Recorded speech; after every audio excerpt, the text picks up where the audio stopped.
제가 본문 말씀 요한복음 2장 12절로부터 22절 말씀 봉독하겠습니다. 그 후에 예수께서 그 어머니와 형제들과 제자들과 함께 가버나움으로 내려가셨으나 거기에 여러 날 계시지는 아니하시니라.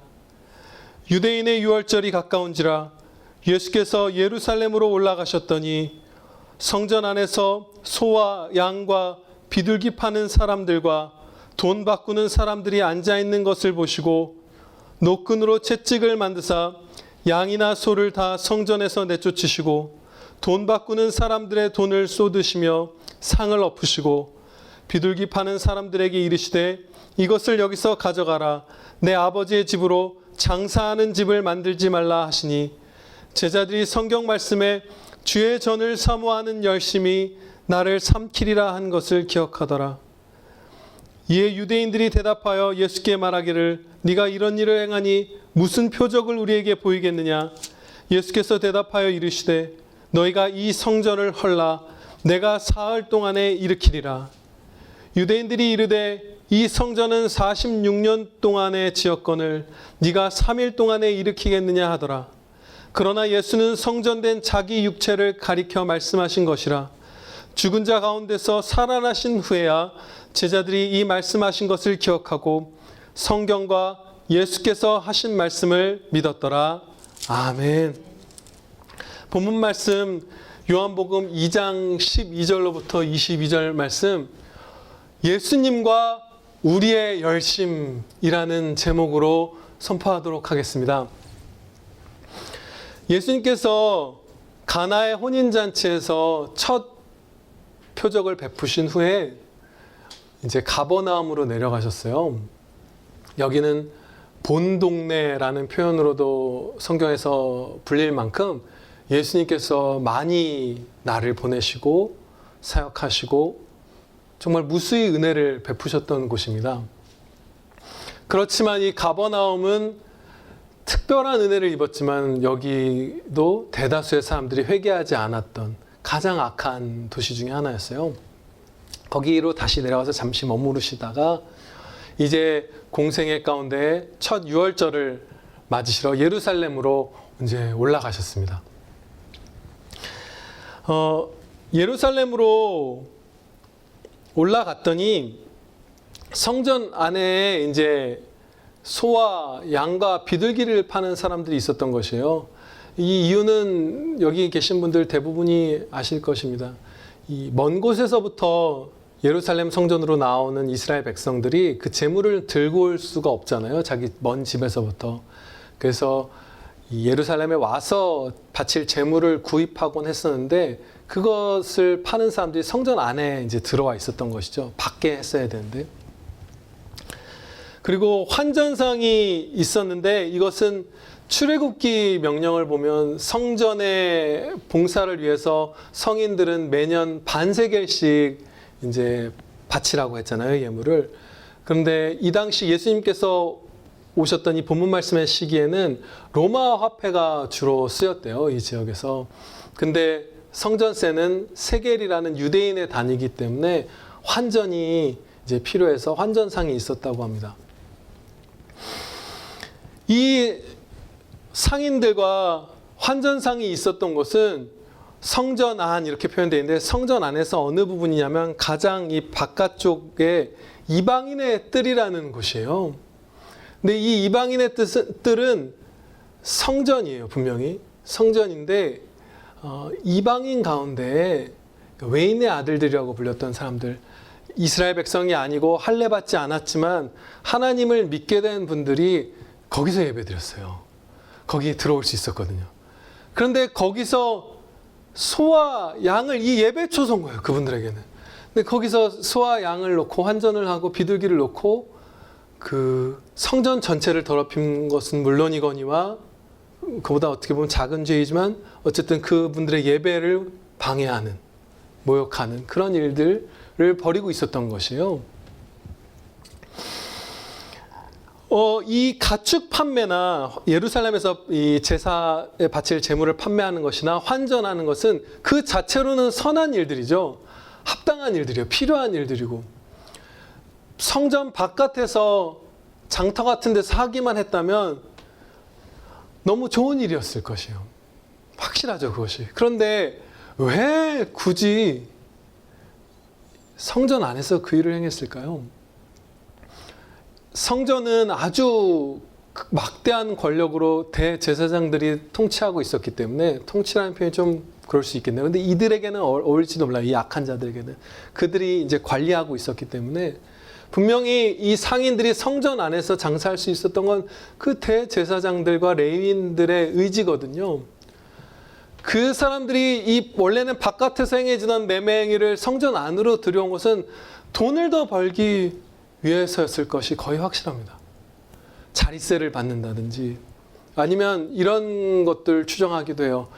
이 흠없는, 재물에 바칠 수 있는 흠없는 동물이라는 것을 이렇게 인증해주는 수수료 같은 거를 받았다든지, 딴 데서 갖고 온 가축들은 그냥 안 받아주고 이거 흠 있네 하고, 이런 식으로 여러 가지 방법을 써서 부정하게 돈을 더 갖고 싶어 했기 때문에 이런 일들을 벌였을 것이 거의 확실합니다. 돈을 사랑함이 일만하게 뿌리가 된다 하신 말씀대로 돈을 사랑했기 때문에 하나님의 전을 더럽히고 형제들의, 궁극적인 형제죠. 이스라엘 백성은 아니었지만 그 외인의 아들들의 예배를 방해하는 범죄까지 뻗어나갔던 것이에요. 교회인 우리의 많은 죄가 사실은 이 돈을 사랑함에서 뻗어나가죠. 우리가 죄악들이. 이렇게 하나님의 성전을 더럽힌 그 끔찍한 참혹한 모습을 보시고 예수님께서는 급격하게 정결하게 만드시는 운동을 시작했습니다.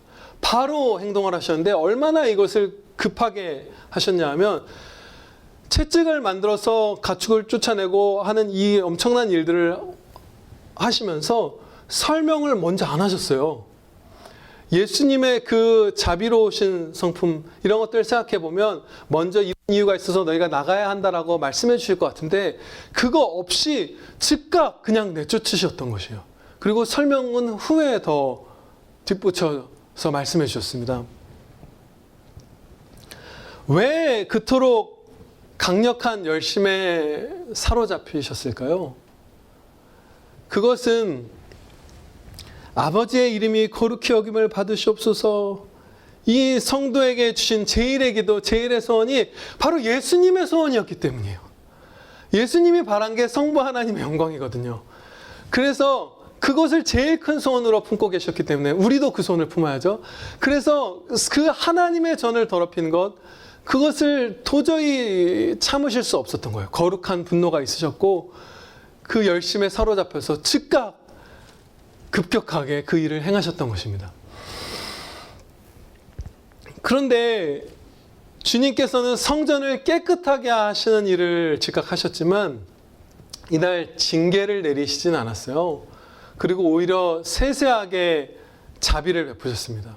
그냥 깨끗하게 하셨을 뿐이에요. 이 사람들을 확 이렇게 징벌하시지 않았어요. 참아주셨어요. 많은 분들 아시다시피 이 세 부류의 이 상인들, 돈을 벌려고 했던 사람들에게 하신 처우가 다 다르죠. 소와 양은 직접 그쪽에 뭐 가축을 묶거나 하는데 사용했던 노끈으로 채찍을 이제 꼽으셔서 그걸로 쫓아내셨어요. 성전 바깥으로 아예 쫓아냈다, 소와 양을. 그렇게 말씀하시죠. 그래도 주님의 이 자비하신 성품대로 그것에 전혀 거스름이 없었던 건 그 소와 양의 주인들이 쫓아나가서 그 재물을 잃지 않고 찾을 수 있었거든요. 나가 해서 이렇게 채찍으로 쫓아내면 그냥 따라가서 그걸 붙들면 되는 거였어요. 그래서 그렇게 행하셨고 깨끗하게, 최대치로 깨끗하게 빨리 하신 것이죠. 그리고 이 환전상들의 돈은 성전 밖으로 던져버리시지 않으셨어요. 소와 양은 성전 밖으로 보내셨잖아요. 근데 이 돈은 그 환전상들의 탁자 바로 옆에다 그냥 쏟으신 것입니다. 땅바닥에. 왜냐하면 성전 밖으로 예수님께서 집어서 던져버리시면 그 돈을 다른 사람들이 주워가 버리겠죠. 그래서 주인이 돈을 잃어버릴 것이에요. 근데 잃어버리지 않게 해주신 것이에요. 그리고 마지막 비둘기를 팔던 사람에게는 아무 손을 대지 않으셨어요. 그 비둘기를 건드리면, 도망가면 그 재산을 잃어버리게 될 테니까 자비를 베푸셔서, 잃어버려도 되죠 사실은. 너무나 큰 불법을 행한 사람이니까 그러나 잃어버리지 않게 말씀으로써 가지고 나가라. 이렇게 하셨어요.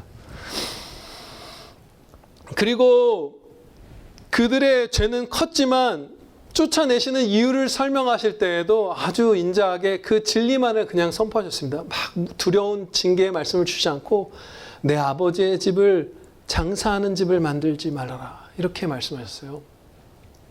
굉장히 사실은 이 죄에 비해서 따뜻하죠. 별로 두려운 말씀이 없어요. 그런데 이것이 첫 번째 유월절이었고 이 이후에 3년의 시간이 흐른 다음에 마지막 공생애 가운데 유월절을 보내실 때 다시 한번 성전을 이제 깨끗하게 하시는 일을 하시는데 그때도 회개하지 않고 성전 안에서 장사하고 있던 사람들에게는 두려운 말씀을 주셨습니다. 너희가 이 기도하는 집을 강도의 소굴로 만들었다. 그 3년여를 참아주신 다음에서 비로소 이 큰 죄에도 그렇게 두려운 말씀을 주셨던 것이에요. 굉장히 주님의 자비하심이 여기서 드러나죠. 그 영광이.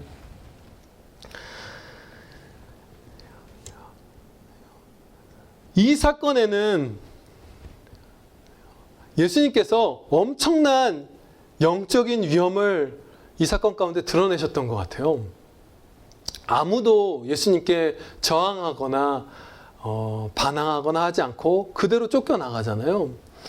근데 이것이 너무 놀라운 게 처음 본 사람, 무명의 사람이 검소한 복장으로 나타나셨겠죠. 당연히 나타나셔서 혼자서 이 일들을 대제사장, 가장 높은 대제사장이 명령한 일을 뒤집는 일을 하시면서 설명도 하지 않고 채찍을 휘둘러서까지 이 성전을 정결케 하신 일을 행하셨을 때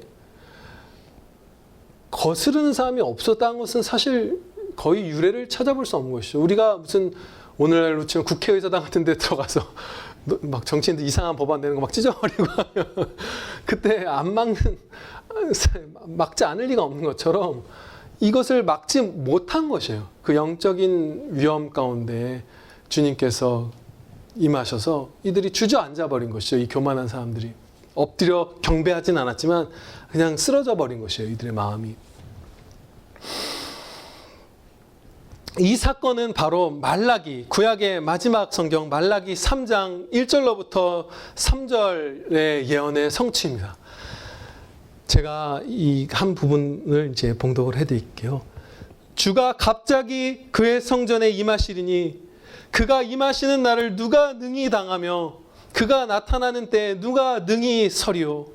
그가 레위 자손을 깨끗하게 하되 금, 은같이 그들을 연단하리니 그들이 공의로운 제물을 다 여호와께 바칠 것이라.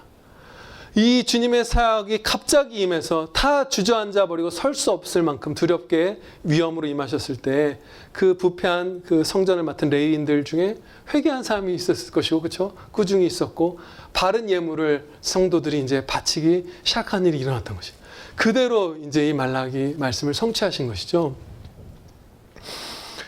유대인들은 예수님의 이 사역이 너무나 하나님 말씀에 합당한 것이었기 때문에 전혀 반박할 근거를 못 찾고 한 가지 이제 꼼수랄까요? 그런 것들을 낸 것이 도대체 무슨 권위가 너한테 있길래 네가 이렇게까지 행하느냐.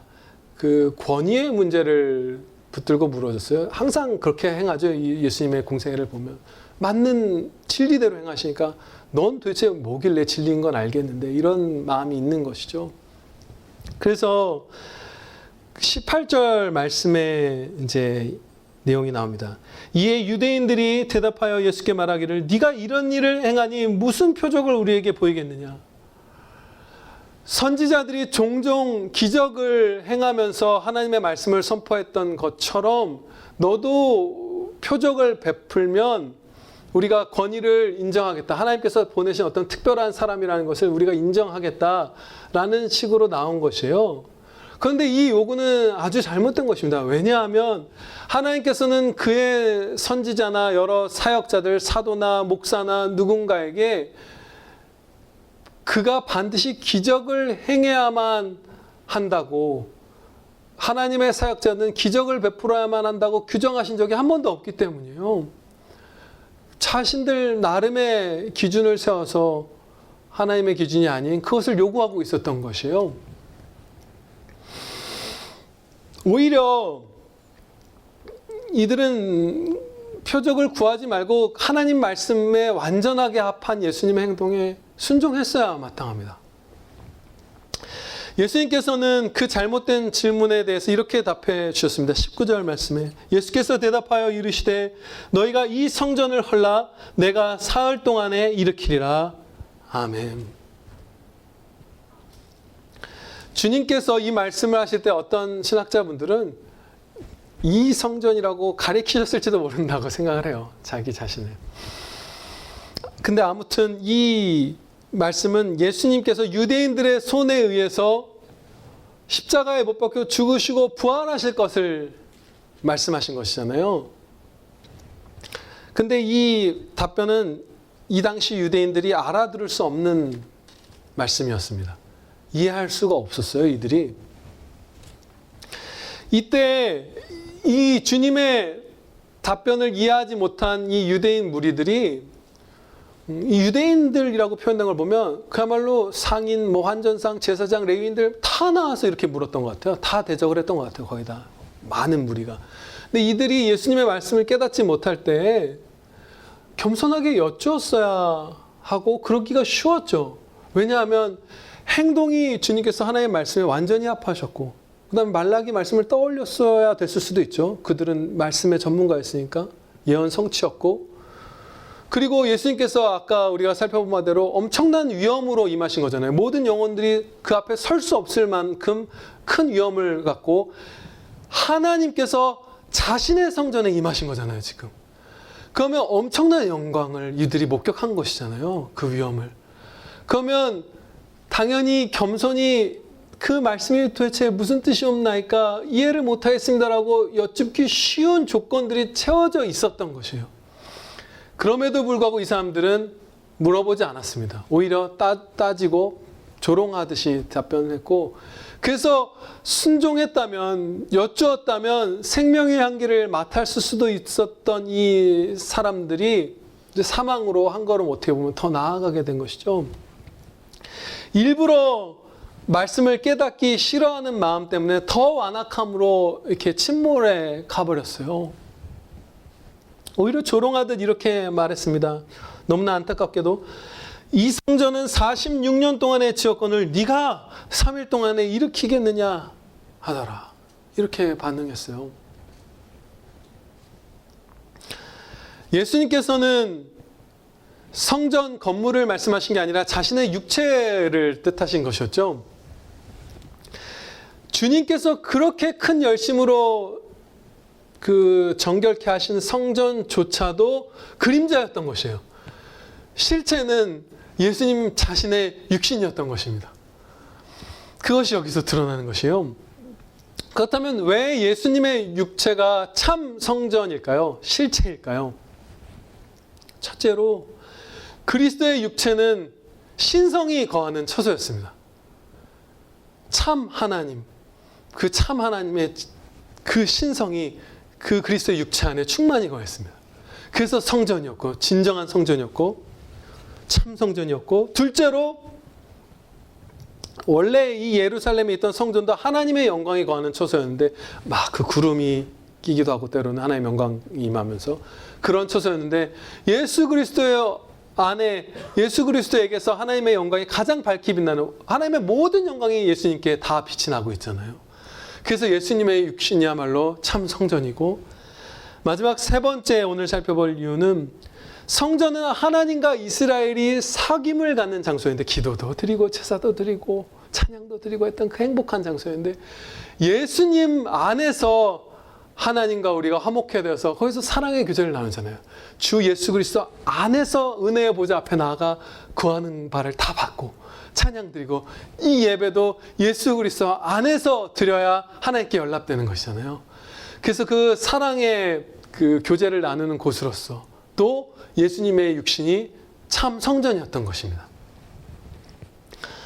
이 장면을 처음부터 끝까지 옆에서 이제 지켜보고 있던 제자들은 이제 잠잠히 있었죠. 근데 예수님께서 하신 말씀의 뜻을 제자들도 이때에는 이제 그 유대인들과 나눈 대화의 의미를 잘 몰랐어요. 그런데 이제 3년가 흐른 다음에 예수님께서 십자가에 죽으시고 부활하신 후에 이날 하신 말씀의 의미를 깨달았죠. 이것처럼 우리가 지금 당장 이해하지 못하는 하나님의 말씀도 가슴에 새겨두면 깨닫게 해주실 때가 많습니다. 이 예수님의 열심, 오늘 우리가 제목으로 이렇게 너무나 감사한 제목, 예수님과 우리의 열심이라는 이 복된 제목, 예수님 옆에 우리를 나란히 이렇게 아래 둘 수 있었던 이유가 있죠. 이 열심은 바로 우리에게도 주시는 열심이기 때문이에요. 예수님의 열심을 우리가 갖기를 원하시죠. 그래서 주님께서 가르쳐주신 기도의 첫 번째 항목이 바로 이 내용의 그 열심이잖아요. 아버지의 이름이 거룩히 여김을 받는 것을 가장 소원하는 사람이 되게 해주시는 것. 예수님과 똑같은 열심, 예수님의 성품, 하나님의 영광만 바라고 하나님을 전심으로 사랑하는 그 성품 우리에게도 주시는 거잖아요. 그래서 이 본문 말씀은 우리의 완전한 본입니다. 예수님이 행하신 놀라운 영광된 사역이면서 우리가 그대로 따라가야 될 모범인 것이에요. 아시는 바대로 하나님께서는 하나님의 영광을 위하여 우리를 창조하셨습니다. 우리가 자주 봉독하던 그 이사야 43장 21절 말고 43장의 6, 7절 말씀 제가 봉독하겠습니다. 내 아들들을 먼 곳에서 이끌어내며 내 딸들을 땅끝에서 오게 하며 내 이름으로 불려지는 모든 자 곧 내가 내 영광을 위하여 창조한 자를 오게 하라. 그를 내가 지었고 그를 내가 만들었느니라. 내 이름으로 불려지는 모든 자, 그리스도인, 예수 그리스도의 이름으로 우리가 불려지는 자들이잖아요. 우리 다 데려오라. 내 앞으로 내 영광을 위해서 내가 지었다. 복된 나의 아들이다. 내 딸이다. 어디서든지 내 앞으로 데려오라. 이렇게 말씀하시잖아요. 예수님 안에서 하나님 앞에 나아가 우리가 다 이렇게 예배를 드리는 것이죠. 그런데 우리는 하나님께 부족한 영광을 더하여 드리는 것은 결코 아닙니다. 그렇죠? 하나님께서는 홀로 스스로 완전히 영광 되시고 그 완전한 영광을 우리가 받아서 온 세상에 반영하는 거예요. 하나님이 이렇게 영광 되시다는 것을 드러내고 반사하고 기뻐하고 감격하며 찬양 드리는 것이죠. 합당한 반응을 보인다고도 표현할 수 있을 것이에요. 하나님의 영광에 합당한 반응을 최선으로 보이는 것이죠. 기뻐하고 감사하고 전하고 이것을 보세요 하면서 다른 사람들에게 전하고. 그럼에도 불구하고 하나님의 영광을 위하여 창조받았다라는 사실을 우리가 들을 때 내가 마치 이용당한다라는 느낌이 스치게 될 수도 있어요. 마귀들도 그것을 분명히 좋아할 것이에요. 아, 나는 하나님의 영광을 위해서 하나님이 이용하시는 그런 존재구나. 사실은 아닌데 하나님께서 스스로 홀로 만족하시고 완전히 영광 되신 분인데 이용할 필요가 전혀 없으시죠. 그래서 싫은 것으로 여겨지기도 하고 억울하게 여겨지기도 하고 하나님의 영광을 위하여 산다는 게 나는 이게 좋은데 난 내 이름을 높이는 게 좋은데 이러면서 막 이상한 마음들이 우리 안에 이렇게 싹 이렇게 바람 불듯 들어올 때가 있죠. 그런데 그런 잘못된 생각을 바로 잡아주시는 진리가 본문 말씀에 담겨 있습니다. 예수님께서는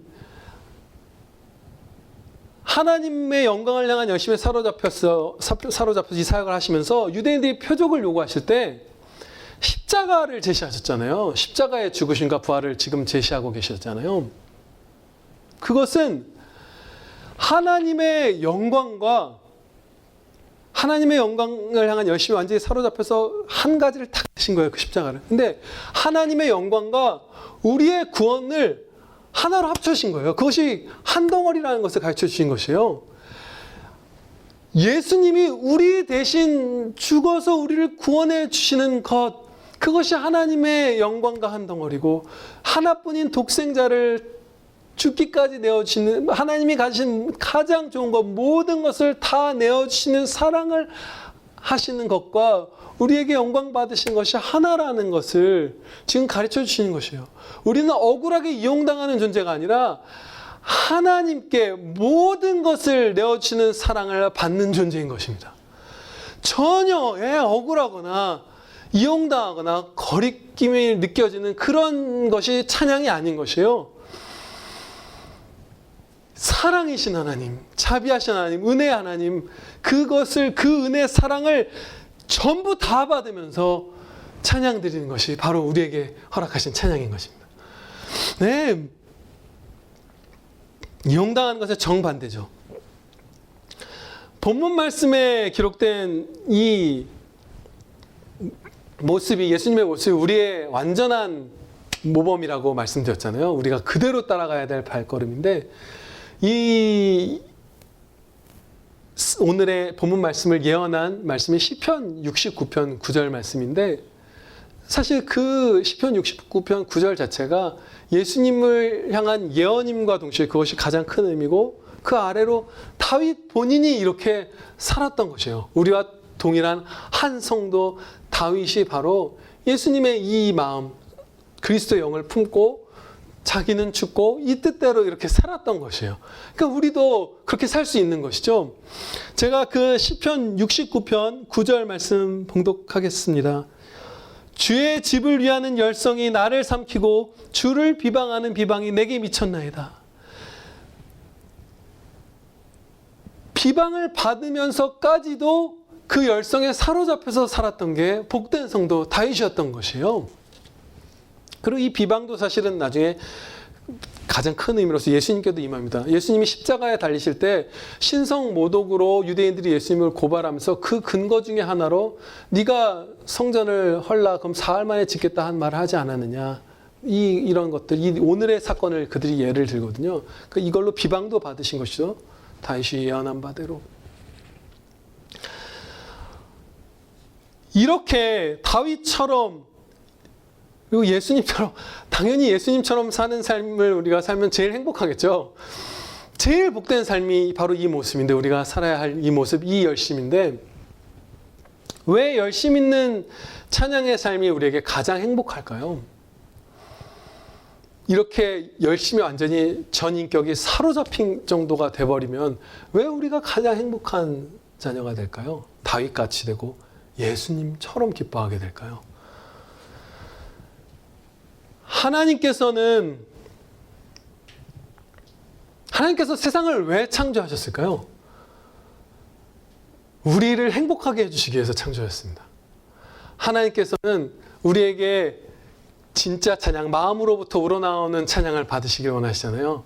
그래서 이 세상을 창조하실 때 우리를 행복하게 해주시려고 이 세상을 창조하셨어요. 만족이 넘쳐 흘러서 하나님께 영광 돌리도록 하기까지 해주시려고 그렇게 창조하셨어요. 우리가 예수님을 따라 이 찬양의 열심을 품을 때 우리의 삶이 행복한 것은, 하나님의 찬양은 기쁨의 찬양이기 때문이에요. 진짜 만족해서 드리는 찬양, 마음으로부터의 찬양을 우리에게 받으시는 분이기 때문에 찬양의 열심을 품은 사람은 반드시 행복합니다.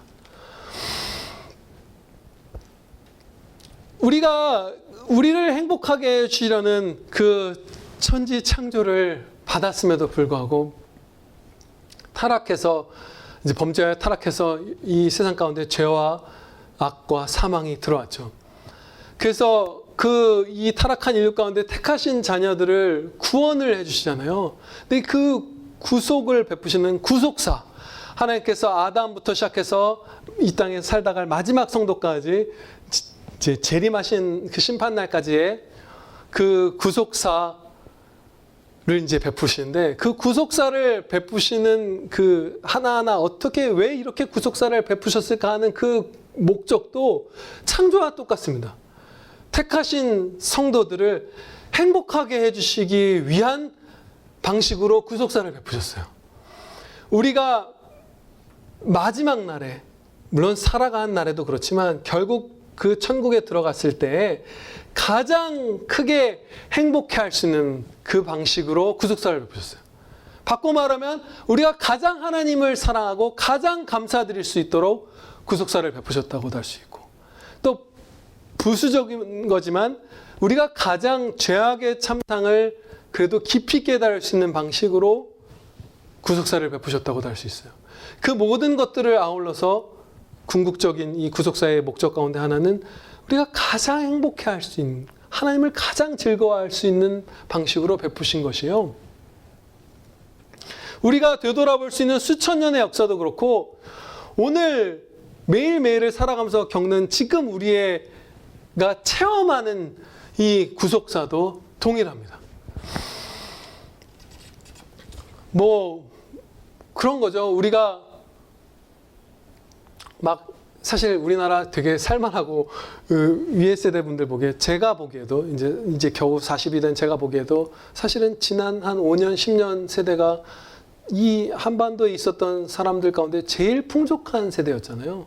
제일 많은 은혜를 맛본 세대인데 아직 우리나라가 쇠락하기 전이었을 텐데 그 당시는 어느 면으로나 특히 그 사람들이 말하는 경제력이나 뭐 이런 걸로. 근데 헬조선 했었죠. 주 5일제가 된 게 제가 공익근무할 때였거든요. 2003년 4년 될 때 시범으로 했었어요.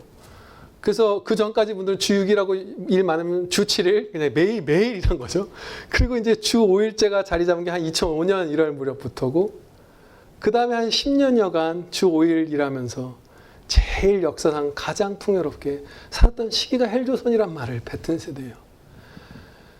마귀들의 농간, 우리의 탐욕, 스스로의 죄악들 이런 것들 가운데 성도들도 많이 무너졌죠. 불평하고 막 이렇게 아기는 세상에서 제일 조금 낳고 산후조리원은 제일 많이 가는 나라인데 독박육아라는 말을 만들어서 한 명 아기 겨우 낳는 것도 막 불평하고 막 이렇게 한 거죠.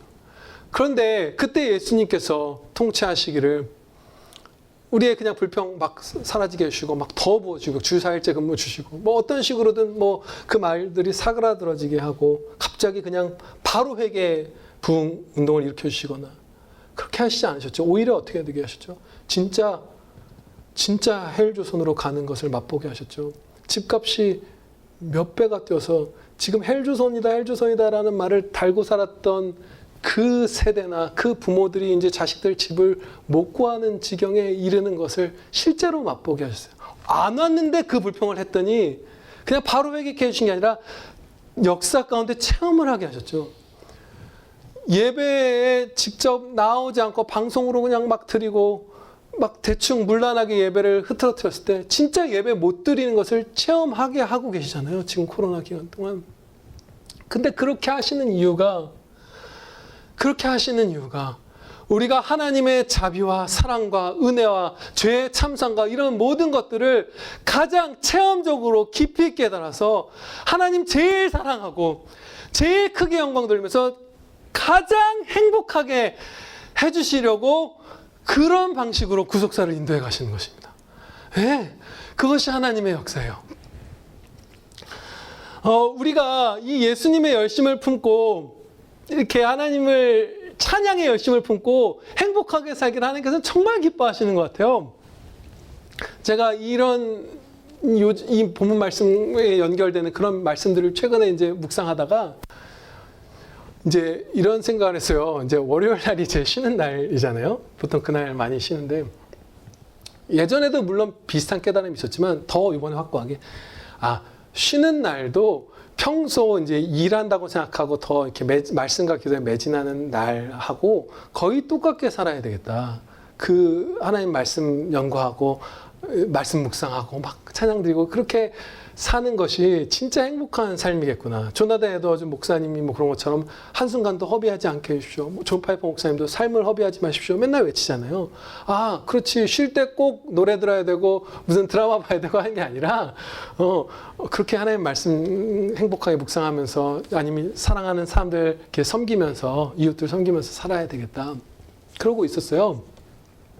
그리고 이제 이번 주 월요일 그저께였습니다.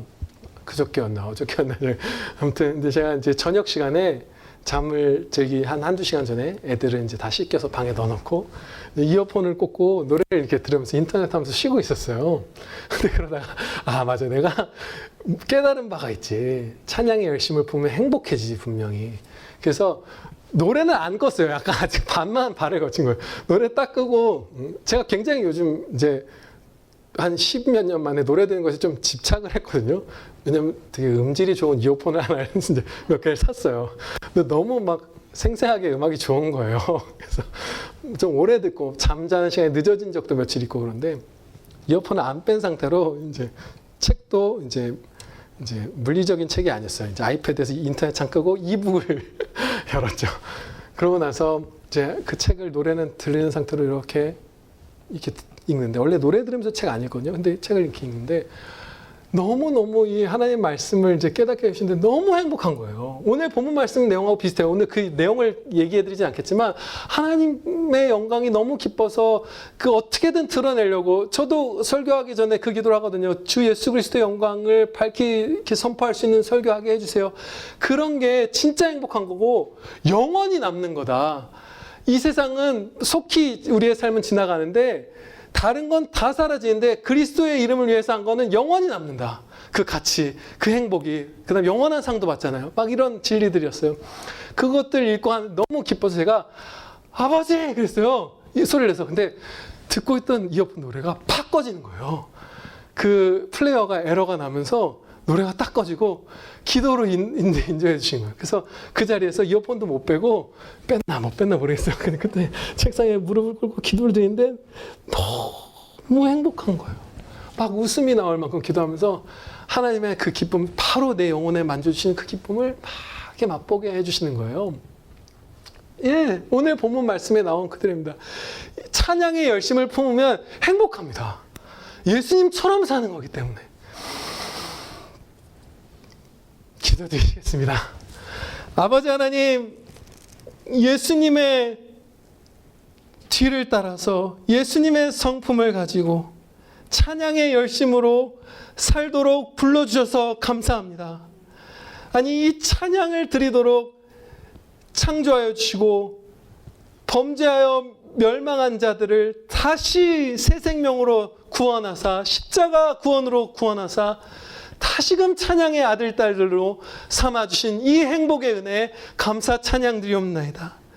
예수님처럼 살아가는 이 삶, 복될 수밖에 없는 이 삶, 저희 모든 평안교회 성도들과 세계 각지에 있는 우리의 가족들 다 믿고 반드시 최고의 기쁨이 있는 가장 영광된 삶임을 믿고 하나님께 영광 돌리는 이 영광된 삶 충성되게 오늘부터 더욱더 달려갈 수 있도록 은혜 내려 주시옵소서.